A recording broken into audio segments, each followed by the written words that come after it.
Salut à tous, ici je suis Neto pour une vidéo sur World of Warcraft. J'espère que vous allez bien, moi ça va. Et aujourd'hui on se retrouve pour une vidéo sur le War en PvE. Et notamment l'aspect protection, c'est-à-dire aspect tank. Je vous explique tout en détail tout de suite. Alors pour commencer, je vais vous présenter un peu cette classe. Je vais vous donner peut-être envie d'y jouer. Donc je vous fais une petite description du guerrier. Il se sert de son bouclier comme un véritable mur protecteur ou bien comme une véritable arme, presque aussi dévastatrice que son épée. Donc alors, le guerrier est depuis le début le tank par excellence. Il a eu ses hauts et ses bas au fil des extensions et des patchs. Même si certains le considèrent comme moyen, le guerrier a toute une panoplie de timers de survie, de capacités, lui assurant une grande polyvalence. Il peut étourdir un ou plusieurs ennemis, rendre silencieux les lanceurs de sorts, voire même leur envoyer leur propre sort et ainsi décanter des sorts. En plus de tout cela, il apporte un grand nombre de buffs et de debuffs, ce qui est en fait un véritable couteau suisse. Donc il ne faut pas estimer cette classe qui a largement fait ses preuves durant la plupart des extensions. Donc on va commencer par le choix des races. Si vous voulez faire partie de l'Alliance, je vous conseille soit l'humain ou l'humaine ou le nain ou la naine. Car chez l'humain, il bénéficie d'un bonus d'esprit amélioré qui augmente sa régénération de points de vie. Et le nain qui a pour sort peut prendre une forme de pierre qui augmente, il me semble, sa résistance.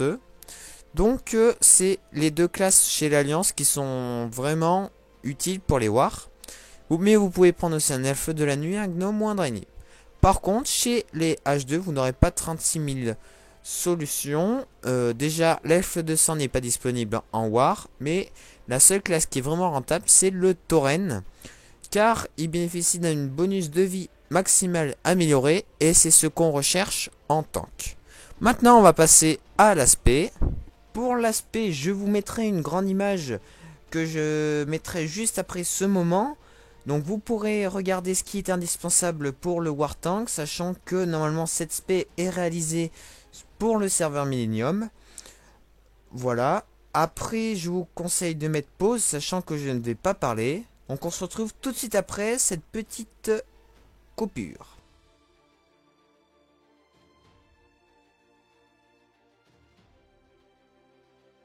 Donc on passe maintenant au cycle tank. Donc ça sera ces capacités qu'il faudra utiliser en priorité. Donc heurte de bouclier. Donc ça menace, comme vous avez pu voir, un niveau élevé en menace. Donc ça faut lancer dès que possible. Attention au refresh possible grâce à épée de bouclier. Faites attention. Plus après vous utilisez vengeance.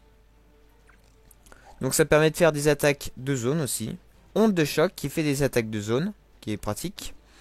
Dévasté que vous allez claquer normalement cumulable 5 fois, ce qui permet de réduire son armure, je crois.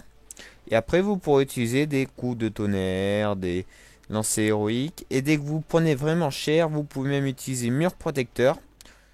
Et maîtrise de blocage, du blocage, qui a 40 secondes de cooldown. Donc je vous conseille de le prendre, de le mettre assez souvent.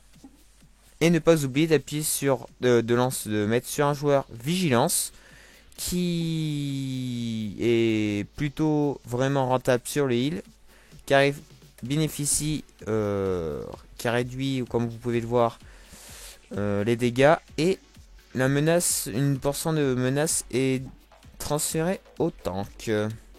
On va parler maintenant des glyphes. Alors des glyphes, vous en aurez plusieurs en fonction de ce que vous avez besoin. Moi je vous dirais les deux les plus importants. Donc pour un tanking ou de la survie, la combinaison suivante, c'est glyphe de mur protecteur. Donc c'est une diminution de cooldown de votre principal timer de survie avec une baisse de son efficacité par contre. Donc c'est pratique dans les cas où il faudra réduire souvent les dégâts pris. Après vous aurez glyphe de dernier rempart. C'est une nouvelle diminution du cooldown d'un timer de survie. Et glyphe de blocage qui augmente la mitigation après un heurte de bouclier. C'est une glyphe qui réduit les dégâts encaissés.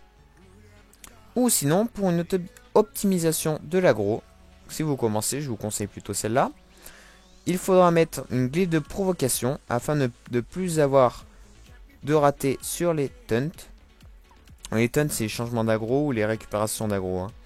Glyphe de blocage. La menace de vos heurts de bouclier sera augmentée grâce à une grande valeur de blocage. Tout simple.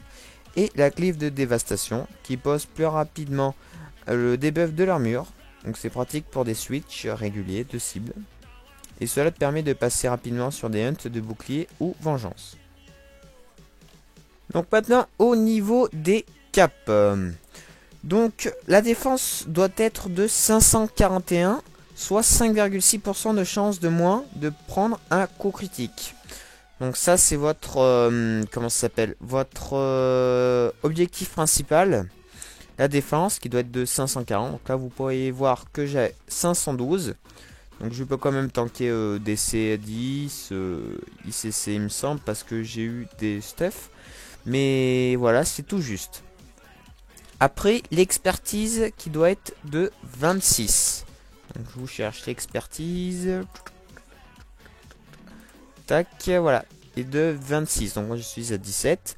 Donc moins on aura d'attaque, meilleur est l'aggro. C'est pour ça qu'il en faut quand même un minimum.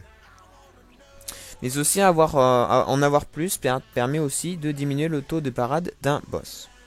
Et toucher qui sera de 8% pour que toutes les attaques touchent. Alors là, faut faire attention. Car cependant les taunts ils fonctionnent avec le toucher de sort. Donc il faut 17%, soit 446 de score de toucher des sorts. Pour être sûr de ne pas louper un taunt. Donc il est très dur à avoir. Et c'est pas notre objectif principal. Donc les tanks préfèrent généralement d'être capés attaque en mêlée. Et prendre la glyphe de protection. Ce qui permet d'être capé pour les taunts. Donc voilà. Donc ça c'était niveau cap. Maintenant parlons des gemmes. Alors c'est très simple. Dans la plupart des gemmes il faudra mettre des gemmes bleues. Donc ça sera des gemmes plus 30 endurance.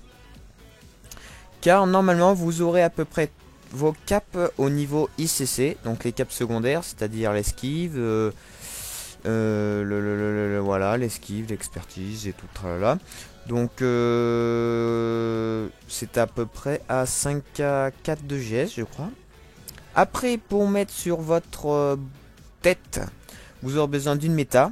Et cette méta s'appelle le diamant Segeter austère. Donc je crois qu'elle donne 36 ou 42 d'endurance et 3% d'esquive ou quelque chose comme ça. Donc pour l'activer, il vaut juste en fait une gemme rouge, pardon, ainsi que les gemmes d'endurance que vous avez placées, car il y a besoin de gemmes bleues.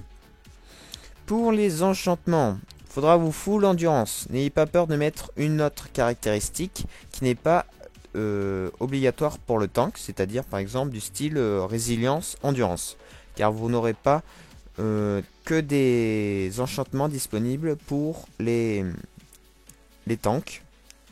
Je pense notamment à tête, épaules et jambes je crois.